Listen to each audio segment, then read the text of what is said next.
Hi guys, जब वाक्य में आपको तो शब्द दिखे तो शब्द की अंग्रेजी हम क्या लिखेंगे, उस समय तो शब्द की अंग्रेजी क्या होगा।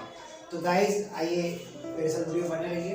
तो जब भी गाइस तो शब्द वाक्य में गिवन होगा और जिसका अर्थ निकलेगा, तो क्या मैं यह मान लूं, तो क्या मैं यह समझ लूं, तो क्या मैं यह सोच लूं इत्यादि शब्द वाक्य में आए तो वाक्य की शुरुआत कैसे करेंगे।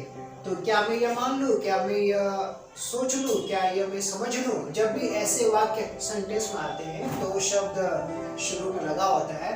तो am I to believe, am I to think, am I to consider से करते हैं।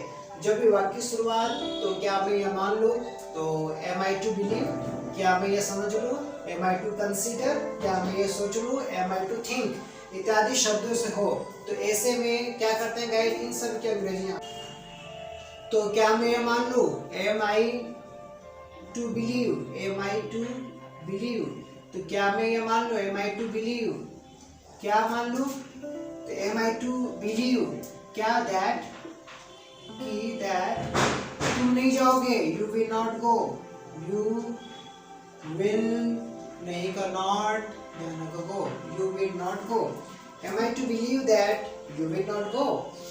तो क्या मैं ये समझ लूं कि तुम उसका साथ दोगे, क्या मैं ये समझ लूं, तो बोलेंगे तो क्या मैं ये समझ लूं, तो एम आई टू समझना गाइस, तो समझना बोलते हैं consider, am I to consider, am I to consider की का that, am I to consider that तुम उसका साथ दोगे, तुमको बोलेंगे यू, आपको बोलेंगे यू विल, साथ देना बोलते stand by, you will stand bye, तुम उसका साथ दोगे, यू विल स्टैंड बाय, किसका, उसका, stand by him, you will stand by him. तो am I to consider that you will stand by him. तो गाइस जब भी वाक्य में क्या मैं ये मान लूं, क्या ये मैं समझ लूं, या क्या मैं ये सोच लूं वाक्य आएगा, तो am I to believe, am I to think, am I to consider से वाक्य शुरू करते हैं। तो बिलीव मतलब क्या है, मान लो, कि उसको बोलेंगे क्या मैं ये मान लूं। उसी प्रकार से guys am I to think, क्या मैं सोच लूं, क्या मैं सोच लूं, क्या मैं समझ लूं, एम आई टू कंसीडर, इसको क्या है समझ लेना, इसको बोलते हैं समझ, क्या मैं ये समझ लूं। तो गाइस इस तरह से इसको हम सॉल्व कर सकते हैं।